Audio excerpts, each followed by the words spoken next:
savais qu'il va falloir que je gère la crise à la maison parce que tu étais vraiment affecté d'une manière que j'ai jamais vue auparavant. Non, Je c'est t'ai vrai. jamais vu de dans cet état-là. C'est vraiment, c'était la première fois que je te vois comme ça. Ouais. Vous, les religieux, vous croyez en Dieu parce que ça explique le pourquoi. Peut-être que je ne serai jamais maman. Mais je fais quoi alors si je ne suis pas maman? Je suis qui? Je fais quoi de ma vie? C'est quoi mon objectif dans cette vie? Si l'enfant tombe malade, si l'enfant a faim, si l'enfant a besoin de quelque chose, il faut que je sois prêt. Il Mhm. faut que je sois prêt, il faut que je sois un papa. On est tellement engagé à 100% à vivre notre parentalité que j'avais peur de perdre nous. Mhm. J'avais peur que ça me manque. Bonjour et re-bienvenue sur ma chaîne. Deuxième épisode du podcast All you You can, Can say. Say. Merci un million de fois à toutes les personnes qui ont supporté notre épisode pilote, Mhm. qui a plu beaucoup de gens. Je trouve qu'on a eu quand même pas mal de retours super positifs. Ouais, Et c'était bien ça, réussi. oui, Ouais. ben, en tout cas, d'après les gens, c'était bien Mhm. réussi. Et nous, ça nous fait plaisir de recevoir vos commentaires. Ouais. Alors, pour l'épisode d'aujourd'hui, on rappelle qu'il est sur YouTube, quand vous pouvez le voir, mais Et aussi sur Spotify. Spotify. Donc, les personnes qui sont en route, ou les personnes qui sont en train de préparer à dîner, ou les personnes qui font le linge, ou les personnes qui font le ménage, où j'ai eu un commentaire d'une personne qui m'a dit: j'étais en voyage et vous nous avez accompagnés pendant notre road Ah, trip. excellent. Donc si vous êtes en voyage, bon voyage, profitez, pensez à nous et on vous laisse avec l'épisode d'aujourd'hui. Je ne vais pas te dire merci d'être là aujourd'hui parce que tu es à la base co-animateur de ce podcast, Mhm. mais Bah, merci à toi aussi d'être là aujourd'hui parce que on se remercie oui, mutuellement on est invité et animateur en et même temps. co-animateur en même temps exactement. Mhm. Euh, on est en 2023. Probablement. Oui. Ah, monsieur 2023, presque août 2023, hein, donc là on est Ouais, à la moitié de l'année. vers la fin de Déjà, l'année 2023. est-ce que tu sens que le temps passe vite ici? Est-ce que c'est un mythe ou une C'est réalité? un constat qu'on a fait depuis le début, hein, Depuis le depuis début, je te 2017. jure. On se disait que le temps passe trop vite au Canada. Peut-être au début, c'était vraiment les débuts, l'installation. On croyait que c'était ça, mais Non, non, non, c'est non, vraiment non, une c'est un fait. réalité. It's a fact, guys. Ça It's a passe trop vite. fact. L'année passe, il y a l'hiver qui arrive. À l'hiver, on se plaint de l'hiver. Après, le temps L'été est trop change, le court. printemps court et l'été. Et après, l'autre hiver. Et Et rebelote, et rebelote. rebelote, Ouais, et rebelote, et rebelote. Ça fait déjà ouais. 6 ans et Ici, on est quelques. bien occupé pendant l'année. On est très bien occupé, donc on fait pas Tout à mal de fait. choses. Tout à fait. Il y Est-ce a que c'est beaucoup une de bonne ou une mauvaise changements chose? aussi. Moi, je pense que c'est une bonne chose quand même qu'on ne sente pas le temps passer. Ça veut dire Hmm. qu'il y a tellement de choses, effectivement. Ouais. On est tellement occupé qu'on ne s'ennuie pas Mhm. et que ça passe trop vite. Mais je veux dire que ces 3 dernières années, 2020, même un 2020, petit peu, après la Covid. ces 4 dernières années, j'ai envie de dire, ont été, Anna, pour moi, je juge que c'était les années les plus intenses de notre vie Mhm. commune, Ouais. conjointe, à toi et moi. Mhm. 4 ans, ouf!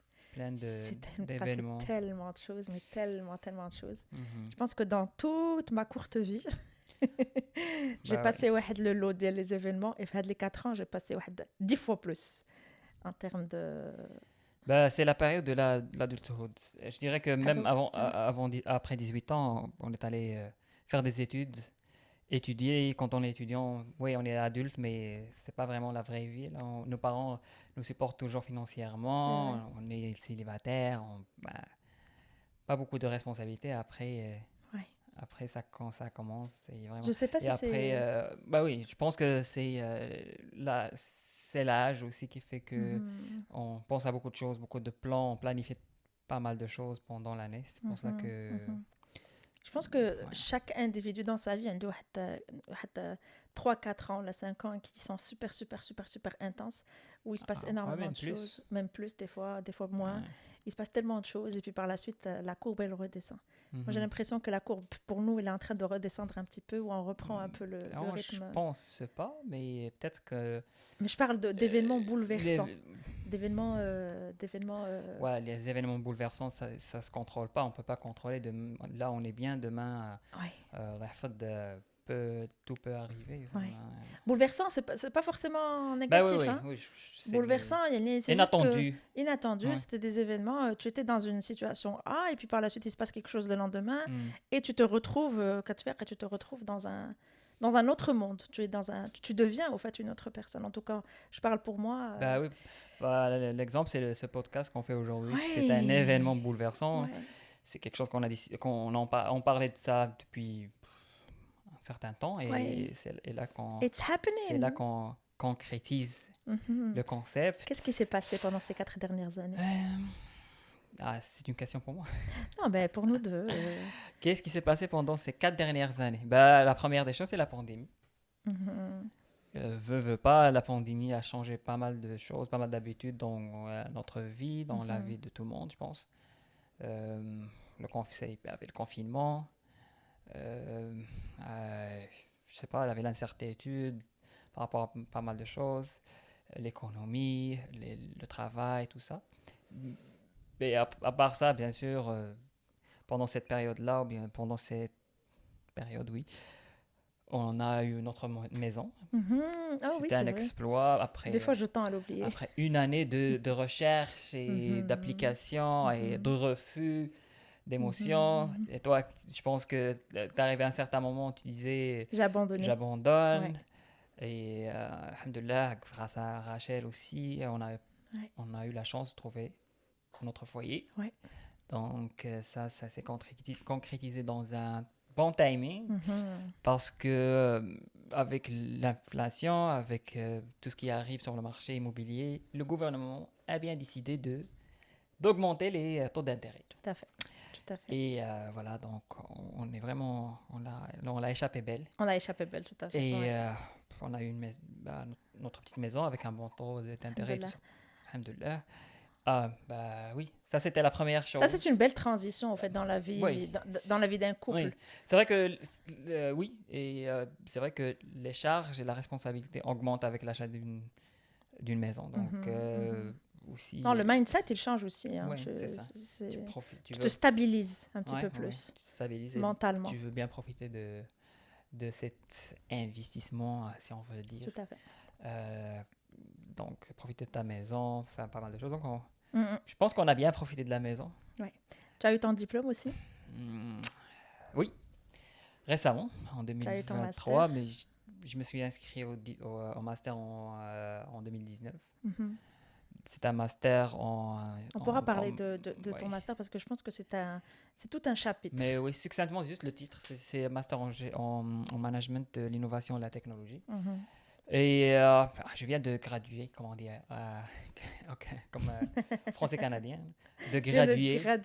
Tu sais que, je pense que j'avais déjà partagé ça avec toi, mais au Québec, quand une personne est diplômée, on dit que c'est une personne qui est sanctionnée. Sanctionnée par un diplôme. Et moi, récemment, l'année dernière, j'ai rejoint un établissement à Québec, donc je travaille à Gatineau.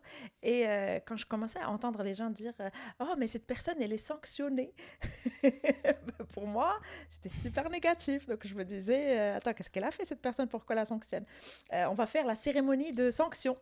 Je pense que Sanctionner, ça veut des dire termes diplômé. classiques de français du 16e. C'est ça, exactement. C'est un très, très vieux français qui s'utilise toujours au Québec. Donc, quand vous entendez quelqu'un dire « je suis sanctionné de cette école », ça veut dire que je suis diplômé de cette école. Ok, donc, oui, voilà. Donc, tu as eu ton diplôme, et ça aussi, je pense que c'est un épisode qui mérite qu'on en parle. Je sais qu'il y a beaucoup de personnes qui sont curieuses de savoir... on peut dédier un épisode Oh pour oui, les on études. va totalement dédier tout un épisode à comment étudier en tant que professionnel, en tant que personne qui travaille, parce que tu travaillais, je pense, deux boulots, je pense. Deux boulots à temps plein, temps partiel, et tu étudies en même temps, ce qui n'est pas facile et qui mérite vraiment qu'on en parle en long et en large. Mais aussi sur ma chaîne, j'avais un petit peu abordé ce sujet des études au Canada, mais d'une manière générale aussi. Oui, mais on peut le faire. Sinon, pas pour toi. Par ça, il y a eu aussi la citoyenneté. Hein? Ça, on a été, on est devenu citoyen canadien. C'était en 2023 aussi. 2020. Oui, février 2023. 2022. Non, 23. C'était en 2022. Arrête. Je 2022. pense que c'était 2023. Septembre 2022. Ah non, mais la cérémonie, on l'a passée en septembre. Oui, Je croyais que ça c'était passe 2023. tellement vite, mon cher Yacine. Mhm. Voilà. Mais sinon, et le plus grand achievement, on va dire, Ouais. c'est qu'on est devenus parents. Et justement, aujourd'hui, dans cet épisode, c'est de ça dont on va parler, de parentalité, Mhm. de bouleversement, euh, le passage, au fait, D'un de couple couple, à une famille. Petite exactement, famille. relation conjugale à relation parentale. C'est tout un bouleversement, j'ai envie de dire. Mhm. J'ai même entendu dire à des amis à moi qui me disaient, parce qu'en fait, ça m'a tellement choquée que qu'il y a des amis qui m'ont dit, Leïla, t'inquiète, parce que de toute façon, la transition de 0 à 1, c'est la transition la plus difficile. Par la suite, 2 à 3, 3 à 4, 5 à 16, etc., c'est pas grave. Donc la transition 0-1, c'est-à-dire 0 bébé, 1 bébé, c'est la transition la plus challengeante. Et voilà, on va en parler. Mais avant de parler de ça, pourquoi est-ce que moi j'ai fait un throwback vers 4 ans? Parce Mhm. que pour moi, personnellement, Ça a c'est commencé depuis. à partir de là que ça avait commencé, justement. Enfin, pour nous deux, mais quand je dis moi, ça veut dire que j'étais peut-être la plus affectée dans cette histoire. Ouais, physiquement. Oui. Physiquement, mentalement aussi. Mhm. Euh, c'est qu'on a essayé, au fait, on a eu quand même un parcours de fertilité qui est Long. assez long, tout à fait, Mhm. assez long. On va pas se tarder dans les détails parce que c'est tellement long, hein, c'est 4 ans. Mais juste pour résumer, c'est un parcours où on a cumulé des fausses couches, on a cumulé Des des essais, analyses, des tests, des tests, tout ce des que tu veux. analyses, des traitements Mhm. hormonaux, des inséminations, des in vitro, bref, le- la totale. Ouais, On a tout essayé. all package. On a tout essayé. On a essayé. Enfin, il y a eu des années où il se passait littéralement rien du tout. On essayait Mhm. sans cesse et ça fonctionnait pas. D'autres où ça fonctionnait et qu'on les perdait après 2 mois, après 3 mois de grossesse, etc. Donc, oui, Ouais. c'est. Oui, et aussi, je pense que tu en parles Oui, sur Instagram, sur tout à fait. t'as une page Instagram, c'est ça? J'ai dédié toute une page Une Instagram page juste Instagram. pour ça. Ça s'appelle Baby Dust 2.0. Je peux la mettre dans la Je description la mettrai certainement, je la mettrai pour en les personnes podcast. qui sont intéressées plus par le détail Tout à de fait. cette journey. Tout à fait, parce que je pense que c'est super important. Moi, je dirais, il y a un sentiment en highlight de ces 4 ans, et je parle Mhm. pour moi, hein, peut-être que tu parleras aussi de toi-même, mais moi, personnellement, je me sentais seule. Je me sentais très seule, il y avait ce sentiment de solitude et j'avais ce besoin de partager, d'en parler parce que je me disais, c'est pas possible que je sois seule à vivre ça. C'est sûr qu'il y a d'autres personnes, d'autres filles qui vivent exactement la même chose et c'est pour ça que je voulais absolument transmettre tous les sentiments que je vivais à cette période-là au cas où il y a une fille dans ce monde qui est dans la même situation et qui se dit pourquoi c'est moi? Pourquoi ça m'arrive? Pourquoi Dieu a choisi que ce soit moi qui perde ses enfants, qui n'en ait Mhm. pas, etc. Euh, moi, je voulais lui dire, Hey, girl, you're not alone. I am here. Je passe par la même chose. T'inquiète. On est deux. J'ai pas la solution. Je sais pas comment on va s'en remettre, mais au moins, on va marcher ensemble. Et ouais, Ouais. c'est pour ça que j'avais fait cette page Cette Instagram. page, oui. Mhm. Ben, non, non, moi, franchement, c'était pas ça. Ben, je me sentais pas seul. Je pense que l'homme pense d'une manière différente que la femme aussi, parce que, c'est pas, pour moi, c'était vraiment de pouvoir t'offrir ce que tu souhaites le plus en premier lieu. Donc, je pensais pas vraiment à moi. Je pensais pas vraiment au sujet comme moi, je veux avoir un enfant, mais je veux qu'on ait un enfant. Mhm. Surtout Ah, parce ok. que je savais que toi aussi, tu voulais tout essayer. Et là, je me suis dit, ok, on doit le faire. On doit tout essayer. On doit tout faire pour que ça arrive. Et un enfant, je pense que c'est quelque chose qui complète aussi la famille, qui complète le Mhm. couple. Mhm. et ramène aussi son lot de stabilité, son lot de responsabilité, mais de stabilité aussi. De nuit blanche aussi. Eh oui, ouais. Just a joke on the side. Yes, pas une joke, mais bon.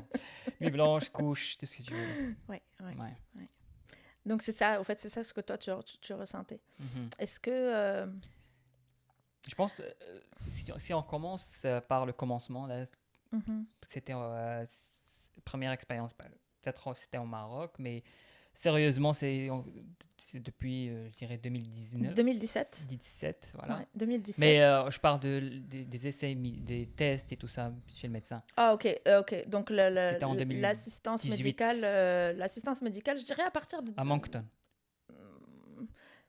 Non, à Moncton, c'était plus juste, on va aller checker chez le gynéco, voir Oui, si ça va, si ça va c'est pas. c'est le début de... Voilà, ça c'était vraiment juste la le début procédure, pour dire, hey, je sais pas, on est en train d'essayer, ça fait 6 mois, ça fait 1 an, ça fonctionne toujours Ouais. pas, qu'est-ce qui se passe? Mhm. Mais c'était vraiment très, très... c'est-à-dire que c'était pas du tout, on se concentrait pas trop sur ça parce qu'en même temps, on était en train de vivre un rêve, on était au Canada, jeune. Même les médecins disaient, ouais, prenez du temps, Ouais. ça va arriver quand ça va arriver. Le vous médecin êtes m'avait encore dit, jeune, laisse la nature faire son travail. oui, c'est ça, monsieur... C'est pas, on n'a pas le droit de dire son nom. Oui, vaut mieux. Ah oui, maintenant il faut faire attention avec toutes les... Ah non, il faut pas dire son nom. Mais c'était quand même un très très charmant. Monsieur X. Monsieur X. Oui. C'était un homme très très charmant. Moi, c'est un des gynécos que j'avais beaucoup apprécié dans mon parcours parce que j'en ai vu des gynécos dans ma vie. Hein? Pas mal. Que j'en ai vu. Mais c'est ça. Donc on a fait beaucoup de tests. On a fait, comme j'ai dit, on a fait de l'insémination. Je veux pas trop m'attarder sur le détail de ce qu'on a fait techniquement parce que j'en parle en long et en large sur la page Instagram. Donc, pour toute personne qui a envie de voir un petit peu qu'est-ce qu'on a vu comme parcours, je vais vous mettre le lien dans la barre de description. Mais aujourd'hui, c'est vraiment plus nous. Je pense que c'est quelque chose qu'on n'a jamais pris le temps de faire. Ouais. De juste parler de comment c'était. Moi, personnellement, je peux très très bien le dire. Leïla, avant le parcours essayer d'avoir un bébé et Leïla après, c'est littéralement 2 personnes différentes. Je confirme, j'affirme. Tu le confirmes, hein? C'est vraiment 2 personnes différentes. J'ai beaucoup changé, énormément changé pendant ces 4 ans. Je ne veux pas dire que c'est une infertilité parce que, alhamdoulilah, on a notre bébé aujourd'hui, ça ne s'appelle pas une infertilité, mais le parcours d'infertilité m'a changé. Oui, je pense que ça nous a changé pour le mieux parce que c'est un apprentissage avant tout. Je pense qu'on en a appris beaucoup de choses, beaucoup de leçons. Dis-moi, qu'est-ce que toi tu en as appris? La leçon la plus valeureuse, je pense, c'est la patience tout d'abord parce que ça a pris beaucoup de temps et beaucoup de sacrifices. On a bien sacrifié de choses, de temps, d'argent pour que ça arrive. Et on n'avait pas de... On a sacrifié même de nous. Hein. À chaque fois, les médecins nous disent c'est à 18% de probabilité que ça réussisse. Donc, oui, on parle de probabilité, mais avoir Nia et avoir la confiance en Dieu aussi, c'est quelque chose qui aide dans ces moments-là. Et la patience. Et aussi, je pense qu'on fait une bonne équipe. Oui. Et ça nous a aidé encore à développer notre esprit de couple et d'équipe en sein du couple parce que c'est pas évident. Quand tout se passe bien, tout se passe bien. Il n'y a pas de test. Mais ça c'est un test de Dieu avant tout. Donc, on est musulman, on sait que chacun doit être testé. Il sera testé dans cette vie. Peut-être ça, c'était notre test, à mon avis. Et je pense qu'on l'a bien réussi. On a appris pas mal de choses. Et quand tu parles de changement, c'est ça. C'est l'apprentissage que tu as eu qui a fait de toi ce que tu es aujourd'hui. Leïla, c'est les gains qu'on connaît. Et qui va, bien sûr, là, t'es encore jeune. Peut-être qu'on aurait d'autres apprentissages dans la vie, de hard way ou bien des easy way. Mais c'est des apprentissages. Et c'est ça la vie, c'est ça l'expérience. Je pense les expériences... ça nous donne un peu de sagesse, ouais. Ça nous donne un peu plus de d'expérience, de maturité et pas mal de choses. Mhm. Donc pour moi, tout ça, quand j'y pense, je pense à ça. Et bien sûr, c'est vrai qu'il y avait des moments difficiles, il y avait des sacrifices, il y avait des moments de doute aussi. Mais quand ça marche, ça marche. Ouais. Ouais. Moi, je dirais que ce que j'en ai appris,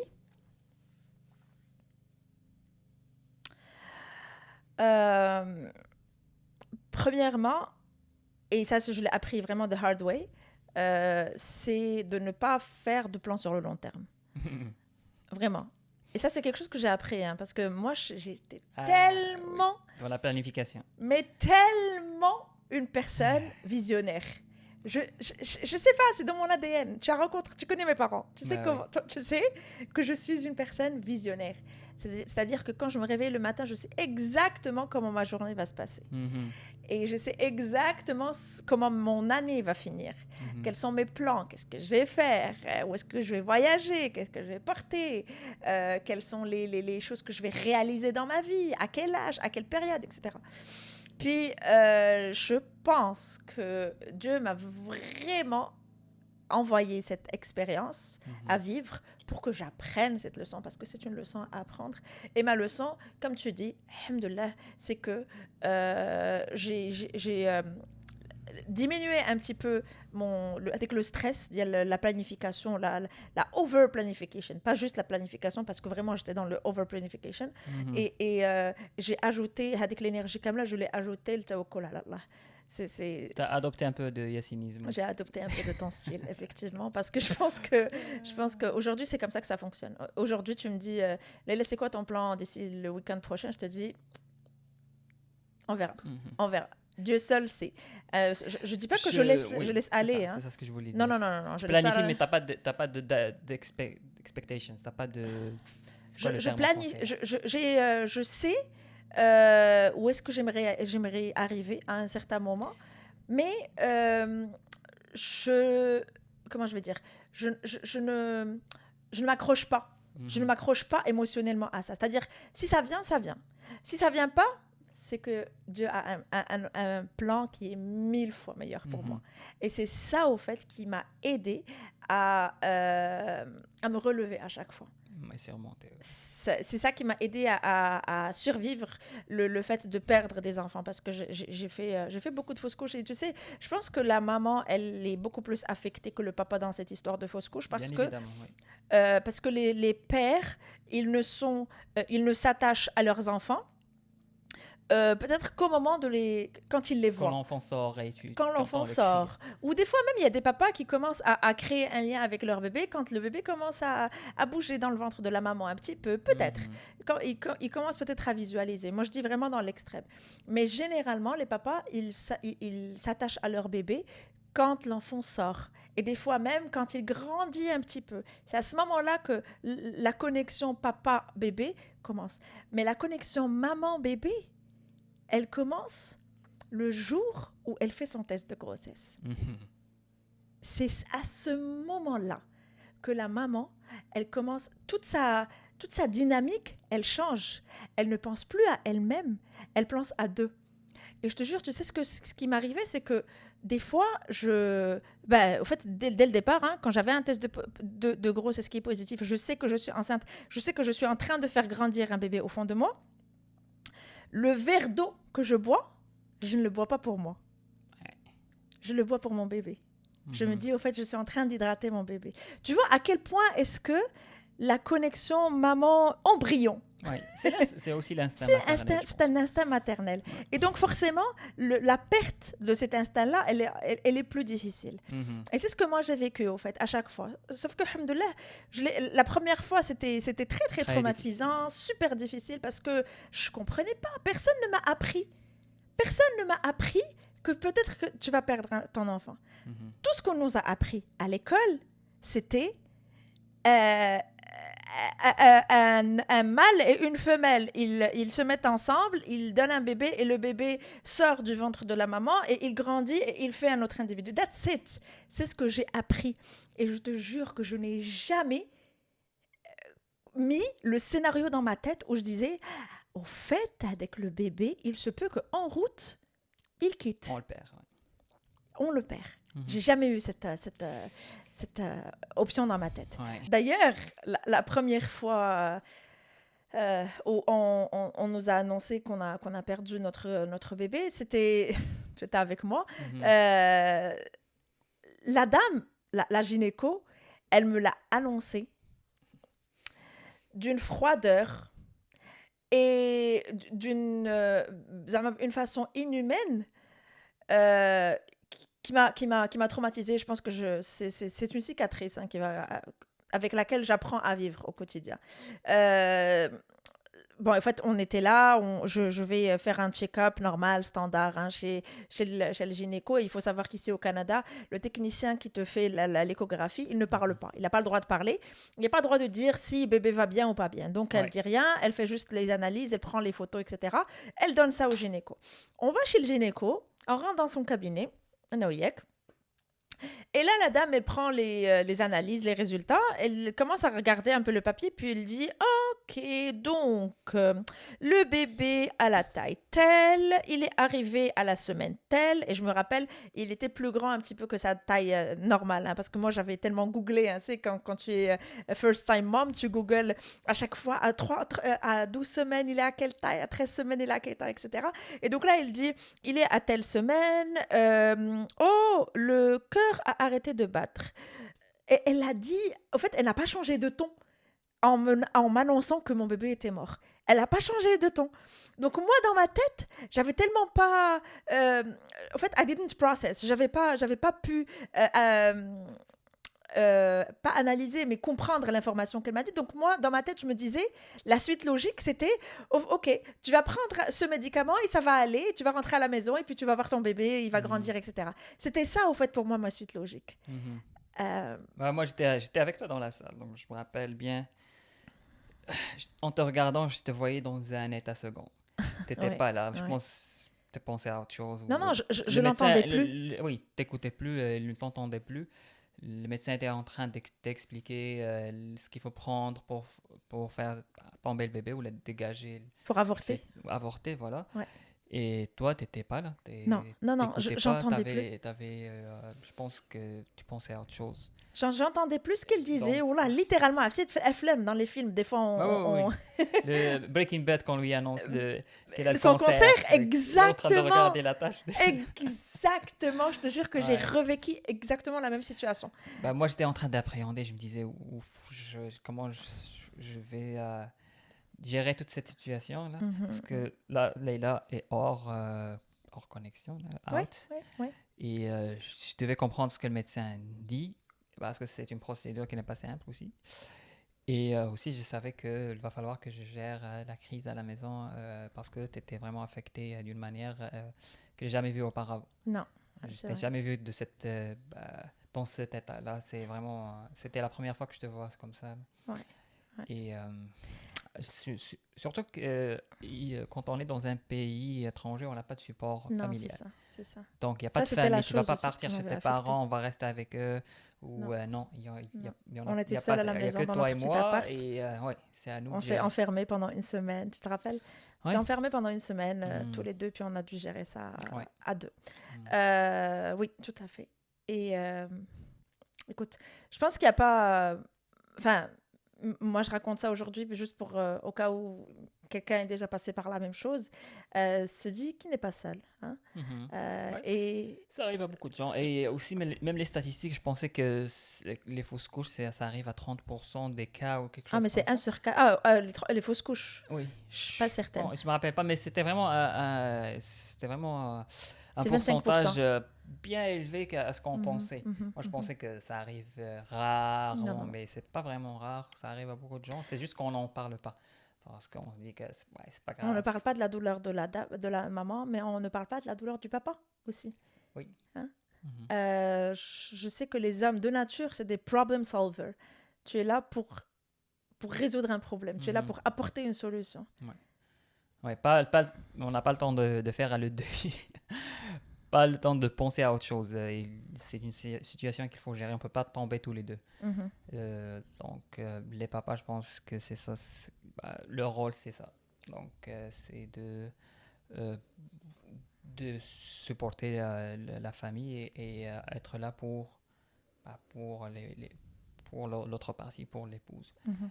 Et sinon, là, si les deux personnes s'écroulent, Mhm. je pense que tout le couple peut Catastrophe. s'écrouler. Tout à fait. Et Tout ça à peut arriver même à la séparation, parfois dans des cas, à cause de ce genre de problème. Mhm. Mhm. Ah, Shlomo, à ton avis, qu'est-ce qui t'a aidé à surmonter ces montagnes, on va dire, émotionnelles? mhm. La première des choses, بالنسبة لي أنا, c'est la foi. Donc, la foi et croire en Dieu et croire que c'est un test divin aussi. Je pense que ça vient de mon background, de ma religion aussi. Et moi, je voyais cette expérience comme un test et je pensais aux leçons à apprendre avant que de penser à la souffrance et au sacrifice. Mhm. Waouh. Ça, c'est la première des choses. Et à côté de la foi, il y avait aussi, je dirais, la communication. Donc, oui, tu passes dans un moment difficile, tu prends un certain moment dans tes idées pour réfléchir et penser à tout ce qui arrive, ce qui t'arrive à toi. Mais Mhm. au bout d'un certain moment, on prend le temps d'en parler, communiquer et juste parler de nos sentiments, Mhm. comment on voit ça, comment on pense que l'autre pouvait nous aider, ou bien qu'est-ce que je pouvais faire pour toi, qu'est-ce que tu pouvais faire pour moi. Donc ce genre de discussion aide beaucoup dans ce genre de situations qui sont des situations d'incertitude, des Mhm. situations difficiles, Mhm. et que bien sûr ce sont des situations qui sont déstabilisantes Tout à fait. pour la femme comme pour l'homme aussi ou Big le mari. time. Donc Mhm. c'est particulièrement ces deux choses qui Mhm. m'ont aidé à surmonter cette expérience ou ces expériences. Mhm. Euh, ouais, voilà. Donc là, je te retourne la question peut-être à toi aussi, si tu veux partager la chose ou les choses qui t'ont aidé à surmonter d'une manière ou d'une autre cette expérience difficile. Alors, après la foi, parce que tu l'as tellement bien expliqué que je ne pourrais pas ajouter plus que ça par rapport à ça, mais c'est vrai que la foi, c'est la première des choses qui m'a sauvée, parce que, tu sais, il y a une de mes collègues qui m'avait dit, qui n'est pas religieuse, hein, et qui Mhm. m'a dit, vous les religieux, vous croyez en Dieu parce que ça explique le pourquoi. Et je Mhm. trouvais ça tellement vrai. Tout à fait. Nous, les personnes qui ont choisi de suivre une religion, on tient à cette connexion divine Ouais. parce que ça nous explique le pourquoi dans les mauvais moments. Mhm. Et c'est génial. Et je lui dis oui, oui, moi, mon Dieu, c'est mon sauveur. C'est lui qui me sauve des situations quand je touche le fond, le fin fond du baril. Quand je le touche, eh ben, c'est Dieu qui vient me relever parce que il m'explique le pourquoi. Parce que tu sais, quand tu es dans des traumatismes pareils, tu te dis, pourquoi moi? Pourquoi ça m'arrive? Pourquoi on m'a choisi moi? Pourquoi les autres arrivent à avoir des enfants? Pourquoi c'est facile pour eux? D'ailleurs, je vais te dire une métaphore, pardon, Métaphore. une Mhm. métaphore que je disais à mes très très proches parce que je ne m'ouvrais pas beaucoup à ce sujet avec n'importe qui. Mhm. J'étais tellement vulnérable que c'est pas quelque chose dont je parle à n'importe qui, mais les personnes vraies qui ont cherché à me soutenir d'une certaine façon, je leur explique en leur disant, voici comment moi, je vis mon infertilité. Je suis entourée de personnes qui arrivent à avoir des enfants en un claquement de doigts. Ils n'ont pas de mal à avoir des enfants. Et moi, je suis comme eux. Hein. J'ai une bonne santé, on a fait les mêmes études, on est dans la même classe sociale, on arrive à réfléchir de la même façon, etc. Mais ils ont un truc que moi, je n'arrive pas à faire. Je leur dis, tu sais, c'est comme si tu passes toute l'année à préparer pour tes examens. Mhm. Hein. Toute la classe, elle arrive à réussir sans problème. Hein. Quand tu regardes leur visage, tu te dis pas, au fait, c'est des gens qui ont souffert pour réussir. Non, non, non. Ils ont souffert, ils ont réussi haut la main, sans problème. Et moi, je suis là à les regarder parce que j'ai échoué encore cette année. J'ai échoué cette année. Et j'ai échoué l'année prochaine. Et j'ai échoué l'année d'après. Donc, je me retrouve dans une salle avec des personnes diplômées, tous diplômés. Et moi, je suis la seule qui n'arrive pas à avoir mon diplôme. Le problème, c'est que je ne sais pas comment je peux avoir ce diplôme. Parce que nous, on a été diagnostiqués par ce qu'on appelle l'infertilité inexpliquée. Ouais. Même les médecins n'arrivent pas à expliquer Comment ça. expliquer l'infertilité inexpliquée? Comment l'expliquer? On n'arrivait pas à l'expliquer tout simplement parce que, au fait, moi je pense que c'est juste un terme sexy qu'ils ont trouvé pour dire aux gens qui n'ont aucun problème, au fait, tout simplement parce que ni toi ni moi, on a fait tous les tests possibles et imaginables, tout fonctionnait très très bien. Même le test, des fois c'est un test de compatibilité, des fois les partenaires ils sont pas compatibles, leurs chromosomes génétiquement ils sont pas compatibles, même génétiquement on était compatibles, donc pourquoi? Et donc, je reviens ma métaphore, c'était ça, en fait, c'est que je sentais que constamment, je suis dans une salle de personnes diplômées, et je n'arrivais pas à avoir mon diplôme, et je ne sais pas comment faire, en fait. J'ai beau réviser, j'ai beau essayer, j'ai tout fait pour essayer, ça ne fonctionne pas. Et le problème, c'est que je ne sais même pas quel chemin prendre, parce que des fois, tu sais, quand tu n'es pas bon en maths, qu'est-ce que tu fais? Tu révises pour tes maths. Tu révises, la pratique. C'est la pratique qui gagne à un moment donné. Tu révises, tu fais un exercice, puis 10, puis 20, puis 100. À un moment donné, ça va réussir. Mais moi, je ne sais même pas quoi faire pour que ça réussisse. Tu vois ce que je veux dire? Ouais. Donc, c'était ça, au fait, ma frustration. C'est ce que je vivais. Et c'est mon Dieu qui m'a expliqué le pourquoi. Il m'explique le pourquoi. Il y a une autre... D'ailleurs, tu sais... C'est drôle, hein, mais les personnes pendant ce parcours qui m'ont fait le plus de bien, c'est les personnes non religieuses que je connais dans mon entourage. On n'est pas ici en train de prêcher la religion, mais... On ne prêche rien du tout. Hein. Je parle juste de ma propre expérience. Mais cette dame-là, qu'est-ce qu'elle m'a dit? Même pas, c'est une personne vraiment non religieuse. Mais elle m'a dit un truc qui m'a vraiment fait du bien. En fait, bon, non religieuse, c'est-à-dire non pratiquante, mais croyant en Dieu. Elle m'a dit, tu sais, bon, elle me l'a dit en anglais, je vais traduire. Elle m'a dit, Dieu choisit les meilleurs combattants qu'il a dans son armée pour les challenges les plus difficiles. Oh là là, comment ça m'a fait du bien.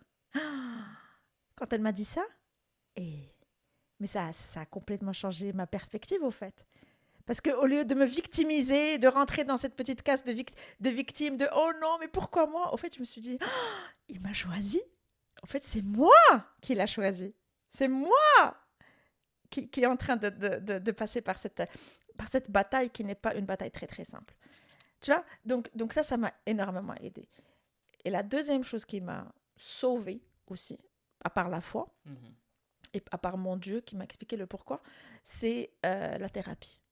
Je veux bien revenir, avant que tu parles de la thérapie, est-ce que tu veux bien nous expliquer, si tu veux bien sûr, le pourquoi que Dieu t'a expliqué? Je viens de te le dire, c'est que je suis... Tu es choisi par... ok, parfait. Je suis choisie pour... Dieu m'a choisi pour passer un test qui n'est pas des plus simples. L'un des plus difficiles, parce que je fais partie des meilleurs. Oui, bah, on est presque dans la même dimension, toi et moi. Tu vois, ouais. Au fait, jamais je n'aurais eu la prétention de le penser par moi-même. Mais quand cette personne me l'a expliqué de cette façon, elle m'a dit, Leïla, t'inquiète, si tu passes par ces moments, c'est parce que c'est pas prétentieux. Hein, je veux pas dire que je suis la meilleure. Non. C'est juste que c'est une idée qui vient m'apaiser, au fait. Ouais. Qui vient apaiser le feu qu'il y a au fond de moi. Et effectivement, cette dame, je la remercie aujourd'hui. Purpose, tu as eu un objectif. Yeah, c'est ça. Puis elle me dit... parce que, tu sais, on était tellement dans le flow qu'on se disait peut-être qu'on n'aura jamais d'enfant. Hein. Et donc, avec cette vision de on n'aura jamais d'enfant, c'est vrai qu'on voulait tester autre chose, on voulait aller vers l'adoption et autres, mais il me fallait une vision. Ouais. Il fallait que je tienne à quelque chose. Il fallait que tu vois ce que je veux dire? Parce que quand tu te maries, je parle pour les femmes, hein, quand elles se marient, elles ont toujours cette vision de je vais devenir maman à un certain moment. Quand moi, à un moment donné, je me mettais un petit peu à l'évidence de peut-être que je ne serai jamais maman. Mais je fais quoi alors si je ne suis pas maman? Je suis qui? Je fais quoi de ma vie? C'est quoi mon objectif dans cette vie? Si je ne... Alors que j'ai un instinct maternel qui bouillonne au fond de moi. Moi, j'ai toujours cru qu'on allait être parents. Oui, J'ai je jamais sais. perdu d'espoir, de toute façon. Moi. Je sais. Et ouais, Yeah. je croyais, j'y croyais aveuglement, mais Mhm. pour moi, c'était, on a, on n'aurait pas la possibilité d'avoir des enfants quand le médecin allait nous dire que vous n'avez aucune chance. Vous êtes un Mais cas... puisque on nous dit que c'est inexpliqué, tout va bien, pour moi, on avait toujours les chances, de bonnes chances d'avoir un enfant. Mhm. Et je pensais même, toi, tu as commencé un petit peu à explorer d'autres pistes, Mhm. l'adoption par exemple. Moi, j'étais toujours dans non, l'enfant, on va avoir notre enfant. Mais, Mhm. alhamdoulilah, alhamdoulilah. Alhamdulillah. Donc ça, c'est la première des choses. C'est la foi et c'est le pourquoi, comme je t'ai dit. La deuxième des choses, c'est la thérapie. La thérapie m'a énormément aidée aussi. Je fais beaucoup de séances de Ouais, thérapie. c'est vrai. Et des fois, on se dit que, ouais, non, tu fais de la thérapie, je sais pas, moi, tu as des problèmes. Non, non, non, non, non. Au fait, si, oui, j'avais des problèmes, des problèmes de santé mentale par rapport à ça. Parce qu'à un moment donné, tu sais, après une fausse couche, deux fausses couches, trois fausses couches, quatre fausses couches, à un moment donné, c'est un petit peu de trop, tu vois. Ouais. C'est beaucoup. Ouais, ça pèse beaucoup sur le mental. Ça pèse énormément sur le mental. Il y a beaucoup de choses qui pèsent sur le mental. La société, tout ce qui t'entoure, les attentes des autres aussi. Des fois, il y a des paroles qui sont blessantes de personnes qui le disent de bonne foi, mais toi, ça te charcute, en fait, tellement c'est blessant. Je parle pour moi parce que pendant ces 4 années, j'étais quand même dans un état très, très vulnérable psychologiquement. Et donc, à un moment donné, j'allais presque frôler la dépression. J'étais à la porte de la dépression. J'étais là, j'étais vraiment à la porte de la dépression. Je savais que j'étais en train de toucher le fond, psychologiquement. Et donc là, je me dis, non, je ne vais pas me laisser aller comme ça. Je prends mon téléphone, j'appelle la thérapeute, je lui dis, je veux prendre un rendez-vous. Elle me dit, c'est urgent. J'ai dit, je veux aujourd'hui, tout de suite. Donne-moi le rendez-vous le plus proche, parce que ça ne va pas. Et la thérapie, au fait, pourquoi est-ce que c'est important ? La thérapie, c'est pas forcément quelqu'un qui va te donner une solution. C'est pas quelqu'un qui va forcément te donner des médicaments. Quoique, des fois, il y a certaines personnes qui ont besoin d'avoir la médication. Which is not bad. Vraiment, à un moment donné, si tu en as besoin, tu le prends pour ta santé mentale. Mais cette dame ou cette thérapeute, ce qu'elle fait, c'est qu'elle va pas te donner de solution. Elle va juste t'aider à mettre de l'ordre dans tes idées désordonnées. Ouais. Et des fois, on l'est tous, hein. On est des êtres humains. À un certain moment, on arrive dans un état à un état psychologique où on est perdu. On est perdu. Il y a beaucoup d'idées qui s'entremêlent dans notre tête. Et la personne, quand tu te mets devant elle, tu commences à parler, elle te pose des questions, elle t'aide à te remettre un petit peu en question. Et tu sors de la séance avec des idées un petit peu plus claires.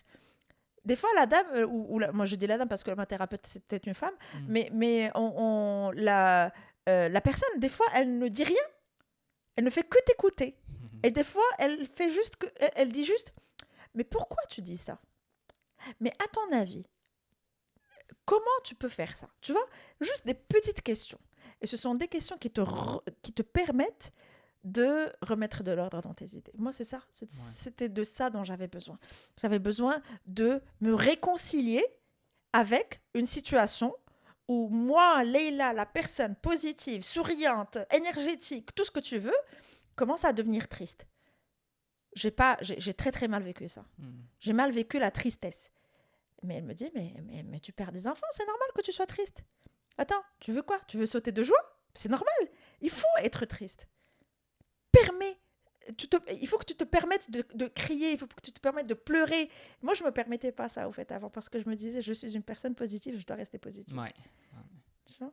Donc, bref, la thérapie à recommander à toute personne qui a un petit peu qui a des idées désordonnées et qui a besoin de parler à quelqu'un, d'une personne neutre à qui parler.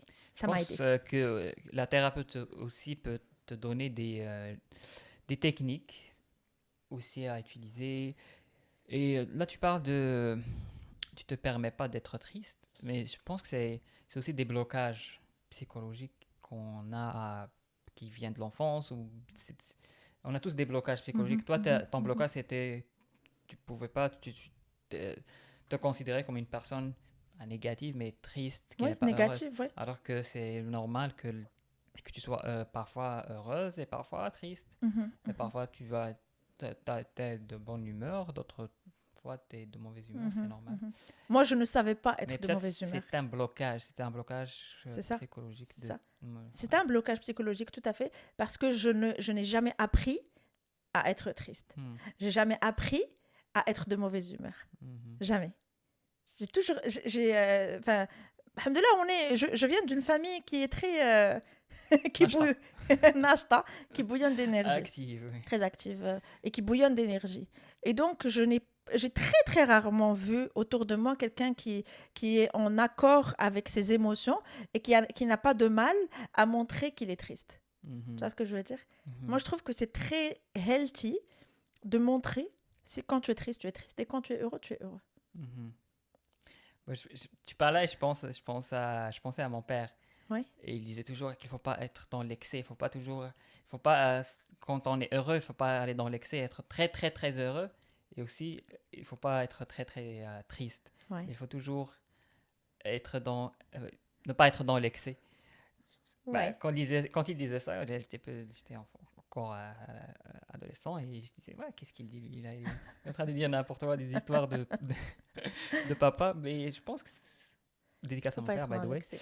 Ouais. Et je pense que c'est une bonne Même philosophie philosophie de vie, ouais. de vie parce que oui, quand on est il faut pas être dans l'excès dans les deux sens, mais il faut être dans les deux sens aussi. Il ne faut pas juste accepter que l'état heureux ou l'état triste et non, je peux pas être le contraire. Oui, on peut être triste comme on peut être Tout à heureux. fait. Et j'atteste aussi que la thérapeute ou la thérapie t'a beaucoup aidé parce que je constatais le changement.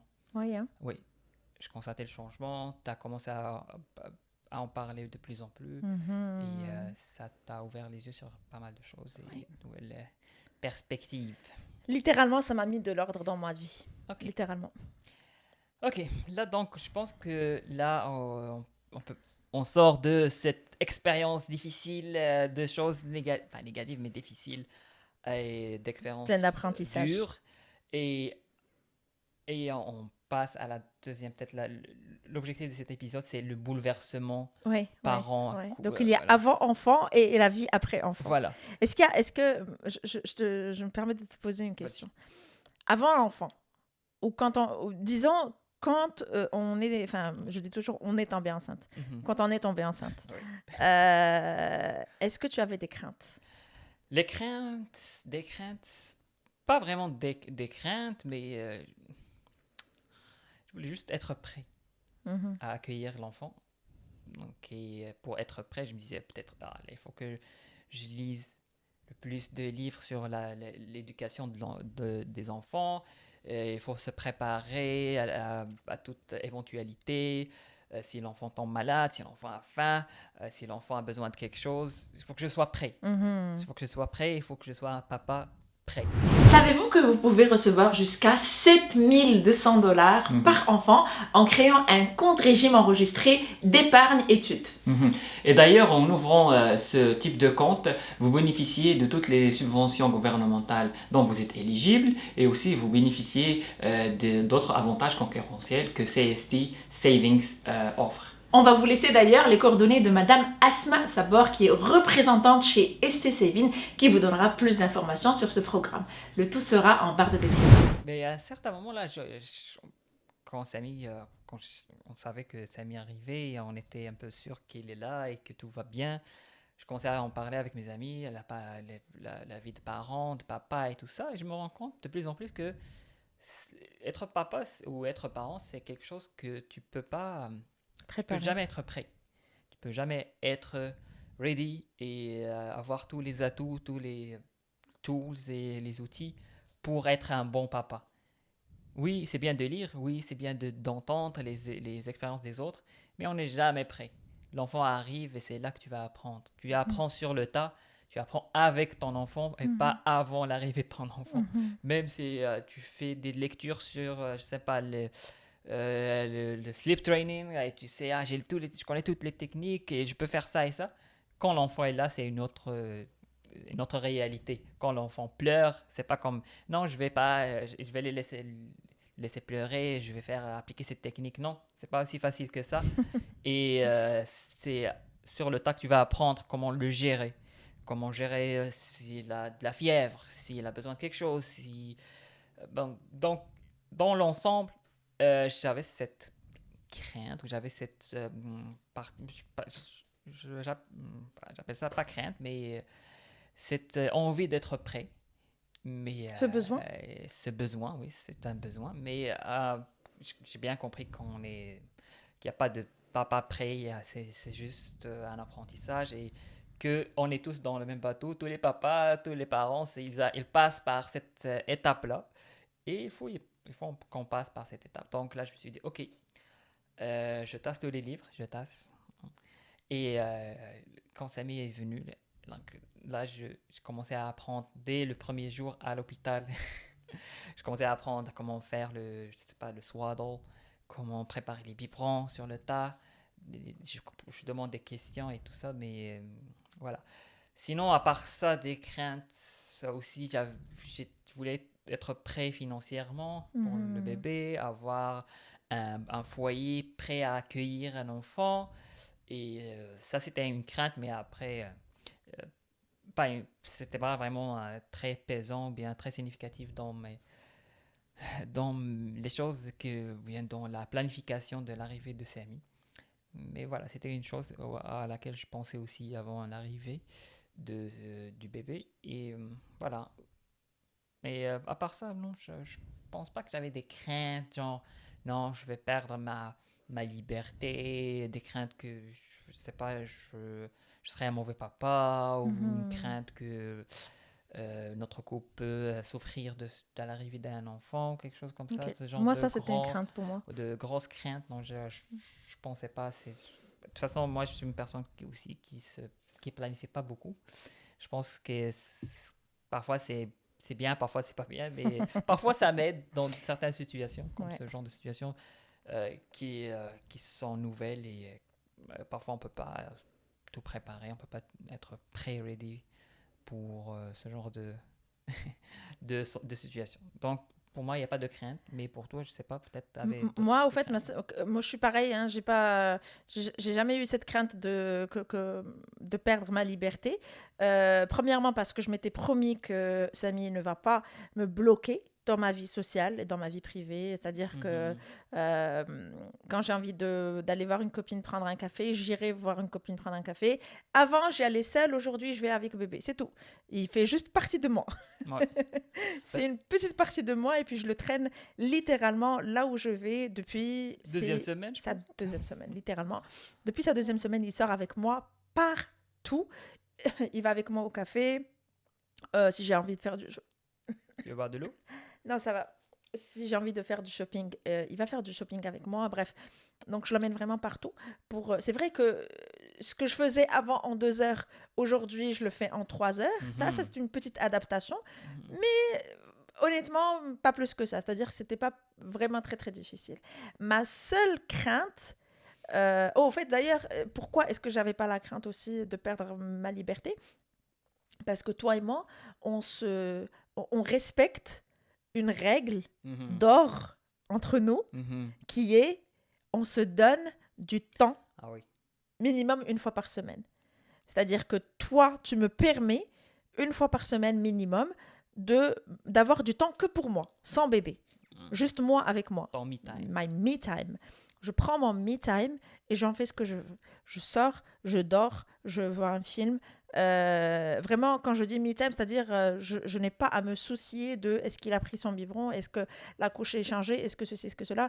Juste moi avec moi-même. C'est très, très important et je pense que ça, c'est quelque chose qui nous permet de garder un certain équilibre mental. Parce que des fois, ça peut frôler vers le burn-out. Hein. Des fois, avec la fatigue et toute la logistique qui tourne autour d'un nouveau-né. C'est fatigant, hein, bébé? Waouh! Très fatigant. Ouais. C'est fatigant. Un bébé de 4 mois, même un bébé de 2 semaines, c'est fatigant. Mais après, je pense après le deuxième, troisième mois, ça devient de plus en plus fatigant parce que il demande plus d'attention. Oui. Et Ouais, il demande l'attention. Oui, c'est ça. c'est- Aujourd'hui, il devient conscient de c'est- son environnement. Donc, ces petites créatures, c'est hein, c'est une petite créature qui pèse quoi, c'est- 7 kilos. Inch'Allah, C'est un, c'est un petit 7 kilos qui demande qui bouleverse. autant Ouais. autant d'énergie, autant d'attention. Et Mhm. comme tu dis, c'est un bouleversement. Donc le me time est super important et c'est quelque chose.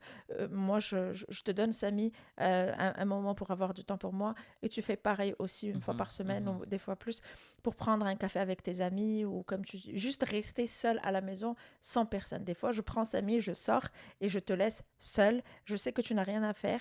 Tu vas juste chiller devant la télé parce C'est que tu ça. aimes faire ça Mhm. ou rester sur ton ordinateur à jouer ou à jouer à la play parce que tu aimes faire ça.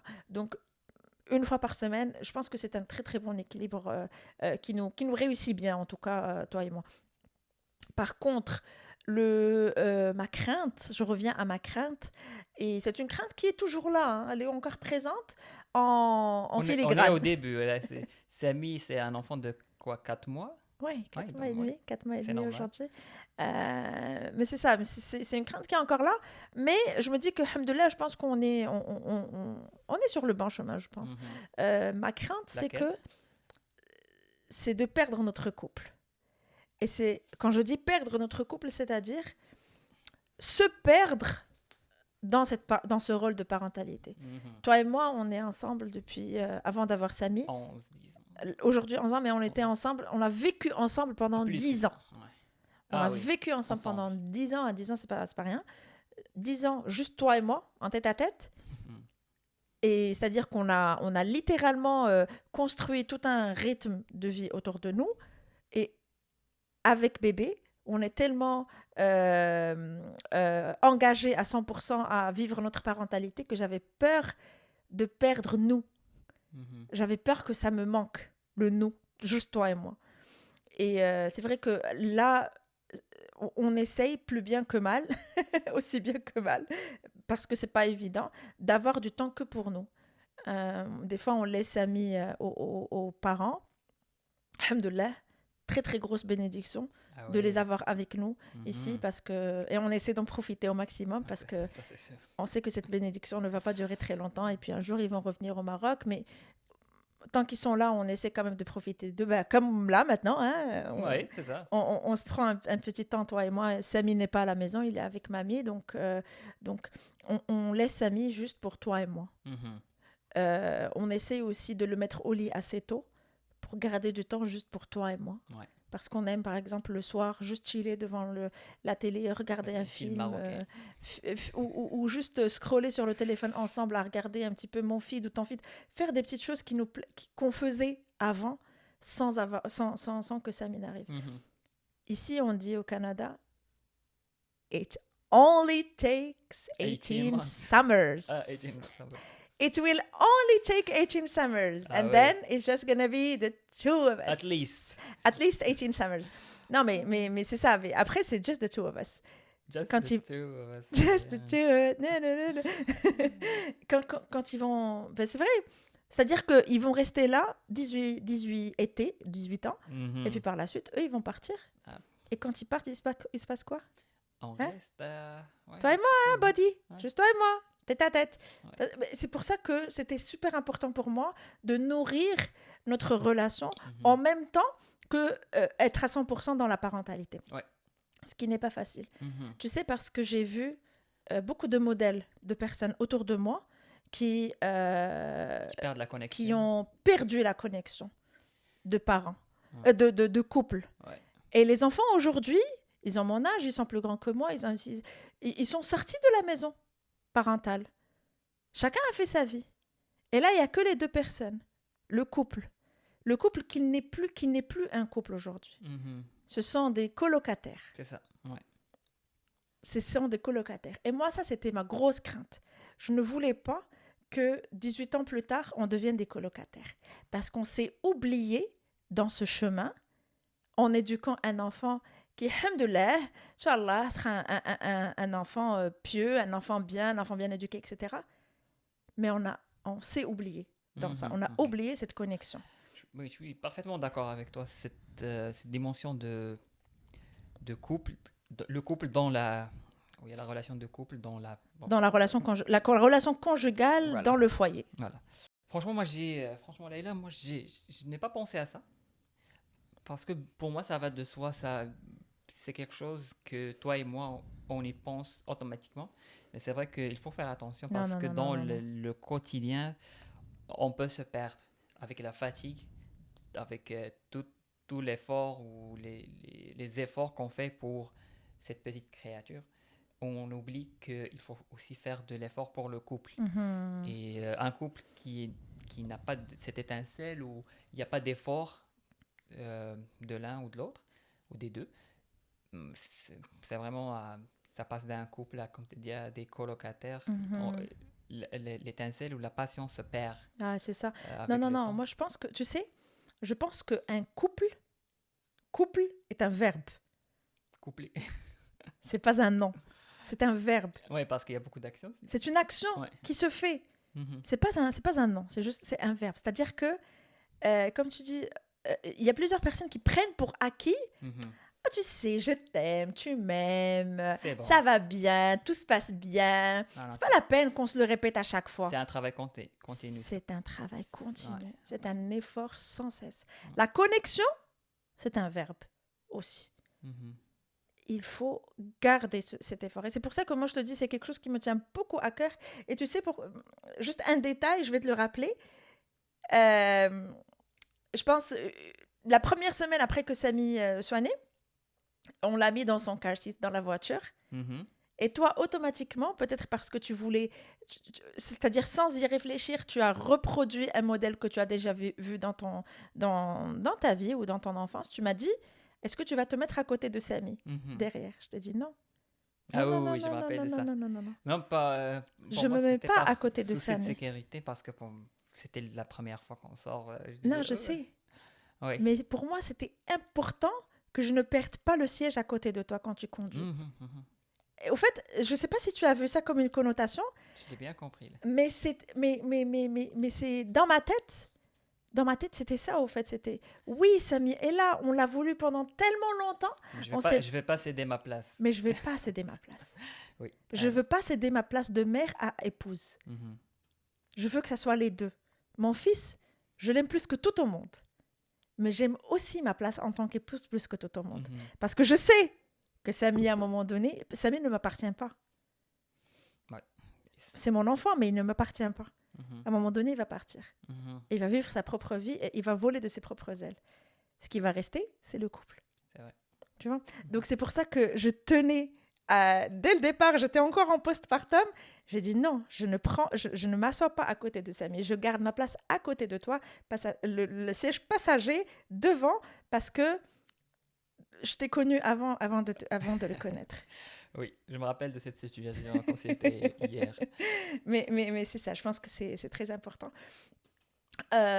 L'aventure de la parentalité, elle est magnifique. Hein. Mhm. On Et a beaucoup parlé de on est au logistique. début. Bien sûr, on est au début. Et il y a on a beaucoup parlé de logistique, hein, de fatigue. Mhm. Des fois, j'ai l'impression que toi et moi, on est comme une usine. Ouais. On est des ouvriers dans l'usine de Samy. Oui, on a un système bien Ouais. installé, bien instauré. Ouais. Et un système, c'est très important dans une famille. Je pense que c'est très très important quand on était un couple sans enfant, peut-être qu'on vivait au jour le jour, on n'a pas de système, on n'en a pas besoin de toute façon. Mais avec des enfants, je pense que avoir un système dans la maison, c'est avoir un modèle et avoir de la stabilité pour l'enfant et même pour les parents parce que Mhm. ça rend les choses plus faciles. Mhm. Chacun sait quoi faire et chacun connaît son rôle. Mhm. Donc, le système est là pour faciliter les choses et pour donner de la stabilité. Mhm. Bien sûr, parfois, quand on était enfant, on a les systèmes à la maison, mais quand on voyage, il n'y a pas ce système. Donc, on vit un petit peu les vacances sans Freestyle. un système bien instauré, sans des règles, sans des rules. Mais quand on revient à la maison, on sait que c'est la maison. Il y a un système, il y a des choses à respecter. Et le système est là pour, comme je dis, pour faciliter la vie de tout le monde. Parce que quand on vit à plusieurs, c'est pas comme si on vit à deux ou si on est célibataire, on n'a pas Mhm. besoin Mhm. d'un système. Mais avec une famille, ouais, ça passe par un système. Et je pense que tu es d'accord avec moi. Si on n'avait pas de système, c'est un peu difficile de gérer les choses. Et bah, tu vas, par exemple, pour faire un biberon, pour faire les biberons, moi je vais te demander où est-ce qu'ils sont les biberons, toi tu vas me Moi, dire je pense l'information. qu'avec un système, c'est toujours difficile. Même avec un système, c'est encore difficile. Voilà, même avec un système c'est difficile, mais au moins on sait, on a des règles, on sait où trouver des choses, on sait quoi faire. Ouais. Et il y a les cas extrêmes, les cas spéciaux, les cas spéciaux, et ça c'est quelque chose qui sort de la main, mais un système c'est bien. Non, un système, moi, c'est bien. Pour moi, c'est bien d'avoir un système quand on est parent. Tout à fait. Ça réduit le stress. Chacun sait ce qu'il va faire de façon aveugle. Aveuglement, on peut aller faire les biberons, changer les couches, etc. Je sais que toi, tu es un peu anti-système. Non, mais quand il s'agit de ça, c'est important d'avoir un système. Je suis d'accord avec toi. Il faut absolument avoir une routine de l'ordre juste pour être moins fatigué, parce que je pense ce qui tue le couple, c'est la fatigue. Dans la parentalité, c'est la fatigue, plus qu'autre chose. C'est vrai que des fois, comme tu dis, il y a des problèmes qui étaient là avant que les enfants n'arrivent. Mais moi je l'ai testé, hein, quand tu enchaînes 2-3 nuits de suite sans dormir, ou vraiment... Ça devient insupportable. Non, je parle pas de toi, je parle en général. Quand, oui, on devient... On perd la patience. Il y a une tension qui se crée dans le couple. Quand les parents, tous les deux, quand ils sont fatigués physiquement parce qu'ils ont mal dormi, parce que beaucoup de choses, il y a une tension qui se crée dans le couple. Et quand la tension se crée dans le couple et qu'elle n'est pas évacuée, ça s'accumule. Et d'ailleurs, j'ai lu une étude dernièrement qui disait que 38% des couples divorcent après que leurs enfants aient 6 ans. Ah, wow. 38%? 38% des couples. C'est une étude qui a été faite à l'université de Virginia. Après l'arrivée d'un enfant. 38%. C'est alarmant quand même. Hein. Ouais. C'est alarmant. Mais ça veut dire aussi que les enfants, ça bouleverse un couple. Bah oui. Et qu'il faut que ça soit... il faut que vraiment que le couple soit solide. Que la relation soit solide, oui. C'est pour cela que c'est très important de ne pas perdre la connexion, de ne pas perdre la relation couple dans la relation conjugale. Après l'arrivée d'un enfant. Ça solidifie un petit peu cette relation, ça aide à surmonter ce genre de situations difficiles, de fatigue et de malcompréhension et de malcommunication aussi. Il y avait une dame qui m'avait dit, j'avais 18 ans à l'époque, elle m'avait dit, c'était une prof de communication, elle m'avait dit, tu sais, il ne faut pas vivre pour ses enfants, il faut vivre avec ses enfants. Oui. Elle a tout à fait raison. Je te jure, j'ai gardé ce qu'elle m'a dit très, très précieusement. Et là, aujourd'hui, je l'applique parce qu'effectivement, je vois aujourd'hui des couples, surtout des mamans, parce que c'est toujours les mamans qui sont là dans l'abnégation, elles sont là dans le sacrifice. Elles vont s'oublier, elles vont oublier leur physique, elles vont oublier leur santé mentale, elles vont oublier leurs envies, leurs besoins, leur vie sociale, pour justement éduquer leurs enfants. Mais les enfants, ils partent un jour. Et les mamans, elles ont fait un super beau travail, parce que ces enfants, c'est des enfants épanouis et qui ont une vie magnifique, mais la maison est vide. La maison est vide. Ouais. Et quand la maison est vide, à ce moment-là, ça devient... C'est là, au fait, où elle se dit, mais qui suis-je? Ouais. J'ai oublié qui j'étais, parce que toute ma vie, j'ai été maman. Mais je suis qui à la base? Donc moi, c'est quelque chose qui me tient énormément à cœur, c'est de ne pas m'oublier en tant que personne, individu, à part entière. Ensuite, c'est-à-dire que c'est pour ça que c'est important pour moi d'avoir mon me time. Je me donne du temps pour moi-même, parce que j'ai pas envie de m'oublier. J'ai pas envie d'oublier qui est Leïla. J'ai pas envie qu'elle fonde dans ce nouveau rôle de maman qu'elle adore. Et deuxièmement, en deuxième plan, j'ai pas envie qu'elle perde la position d'épouse ou de conjointe avec toi. Et ensuite, maman, parce que je sais que le rôle maman à 100%, il a une durée limitée. Oui. À un moment donné... Oui. J'ai une question, je pense, juste pour clôturer, hein, parce que... Mais j'aimerais dire quelque chose avant de passer au prochain point. Là, je t'entends parler et on parle de logistique et tout ça, mais J'aimerais dire à Samy qui va entendre peut-être cet épisode dans quelques années qu'on t'aime bien. On en parle juste pour partager notre expérience, mais on t'aime bien On t'aime beaucoup, mon chéri. et tu as enlightened Yeah, tu as notre illuminé vie. notre Voilà. vie. Tu es notre petit miracle. Ça, c'est juste entre parenthèses, donc on peut revenir au Ah non, prochain mais point. au fait, non, c'est pas entre parenthèses. J'aimerais beaucoup qu'il écoute cet épisode quand il va grandir, parce que j'aimerais qu'il sache parce que c'est une leçon que j'aimerais aussi lui apprendre dans sa vie. Mhm. C'est que son individu, c'est qu'il ne s'efface pour personne. Ouais. Et quand je dis pour personne, je ne veux même pas qu'il s'efface pour moi. Mhm. Je veux pas qu'il s'efface ni pour moi, ni pour sa femme, ni pour ses enfants, et qu'il soit son propre individu et qu'il s'aime pour lui-même. Tu vois ce que je veux dire? Ouais. Parce que quand tu t'oublies, ça sert à rien. Ma question, Ouais. Samy, Mhm. est-ce qu'il y a quelque chose que toi tu as vécu dans ta vie, que tu as reçu dans ton éducation, Mhm. que tu aimerais reproduire avec Samy? Quelque chose que j'ai reçu ouais, c'est une question un peu difficile à répondre. Ouais, quelque chose que j'ai appris dans ma vie,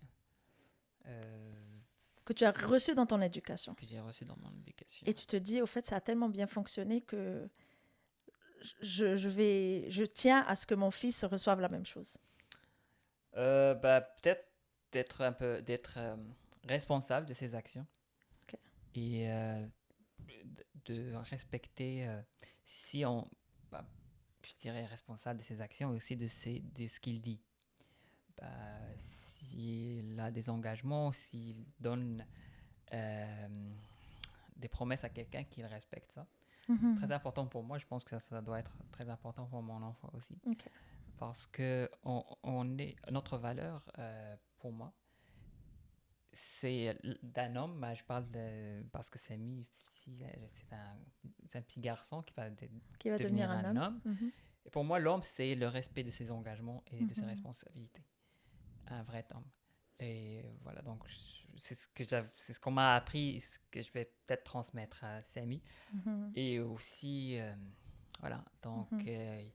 et aussi je vais lui intégrer un petit peu de yassinisme dans son processus J'espère pas. Oh de God, pensée, please donc de prendre les help choses, me, God. mais c'est bien de prendre les choses à la légère aussi, de ne pas être frustré ou Non, c'est vrai. stressé avec beaucoup de choses qu'on ne contrôle pas dans la Mhm. vie quotidienne. Et s'il y a des événements qui arrivent dans la vie, ça arrive et ça passe. Il faut pas donner beaucoup de valeur à des événements qu'on ne peut pas contrôler. Tout à fait. S'il y a des choses qu'on peut contrôler, oui, il faut bien planifier. Des choses qu'on ne peut pas contrôler dans la vie, on ne peut pas contrôler et on ne peut pas permettre à cette chose ou cet événement d'impacter négativement notre vie. Très belle leçon de vie. Et toi, maman? Alors moi, mes parents, ils ont fait un truc génial avec nous quand on était enfants, ma sœur et moi, c'est que on faisait des cercles de communication. Ça peut paraître vraiment bizarre. À la maison? À la maison, oui. Cool. Oui, à la maison. Ouais. À la maison, surtout quand il y avait un problème. Quand on a fait une bêtise, par exemple, quand on a fait une bêtise, on passe par le process punition, tout ce que tu veux, on a tout vécu, mais à la fin, mon père et ma mère, ils viennent, ils nous mettent autour d'une table et ils nous disent, viens, on en parle. Il faut en parler. Qu'est-ce que tu as fait? Pourquoi est-ce que tu as fait ça? Est-ce que tu sais c'est quoi l'impact de ce que tu viens de faire? Et au fait, je pense que c'était un exercice simple, mais c'est un exercice qui nous a permis, ma sœur et moi, à mettre des mots sur ce qu'on ressent, premièrement. Okay. Parce qu'aujourd'hui, je sais que je me rends compte, avant je pensais que c'était normal que tout le monde arrivait à faire ça, mais aujourd'hui je me rends compte que non, que c'est pas donné à tout le monde de mettre des mots sur ses sentiments. Ça de un. Donc moi, je tiens énormément à transmettre ça à mon fils, c'est la communication, open communication, vraiment une communication ouverte où il serait capable, quand je lui dis comment tu te sens, qu'il soit capable de me dire comment il se sent. C'est pas quelque chose de génétique, hein, ça s'apprend. Oui, ce sont des techniques et ça s'apprend avec le temps. Tu arrives à me dire, est-ce que tu es en colère, est-ce que tu es frustré, est-ce que tu es ceci, est-ce que tu es cela. Bref, que tu sois conscient de tes propres émotions. Excellent. Pour moi, ça, it's a life skill. Et c'est une valeur aussi, hein, la communication, l'honnêteté, la communication, que j'aimerais transmettre à Samy. Inch'Allah. Sur ce, on va clôturer cet épisode. Oui. C'était Cet épisode sera publié sur YouTube et sur Spotify. Spotify, voilà. Spotify. Merci. Merci pour ce moment de partage Merci que à j'ai vous beaucoup tous. apprécié. Et j'espère que nos auditeurs et les YouTubeurs, les YouTube spectateurs, ont apprécié cet épisode. La prochaine fois, on ne sera pas que nous deux. On a prévu un invité. Un invité, oui. On a prévu un invité. En fait, on va faire ça. On va faire des fois des conversations open heart, Yacine et moi, puis un autre épisode avec un ou deux invités. On verra. On vous dit rien. Oui. On laisse la surprise pour le prochain épisode. Oui, mais en tout cas, je tiens vraiment... Si vous êtes restés jusqu'à la fin, alors les personnes qui restent jusqu'à la fin, je vais vous dire un truc spécial. Un scoop. C'est pas un scoop? C'est pas un scoop, ok. Non, c'est pas un scoop. Ok. Je vous aime. Je vous aime énormément parce que vous êtes quand même restés jusqu'à la fin de cet épisode. Et si c'est le cas, ça veut dire que vous nous supportez et ça nous tient, enfin, ça nous va droit au cœur. J'espère que vous appréciez cet échange et n'hésitez surtout pas à nous supporter. Et aussi, n'hésitez surtout pas à laisser vos commentaires et vos likes sur la vidéo YouTube. Pourquoi les commentaires sont très importants pour nous? Parce que ça nous aide à améliorer le concept et ça nous aide à aussi trouver des idées, trouver des sujets à aborder pour notre auditoire. Et voilà. Je vous remercie et à très très bientôt.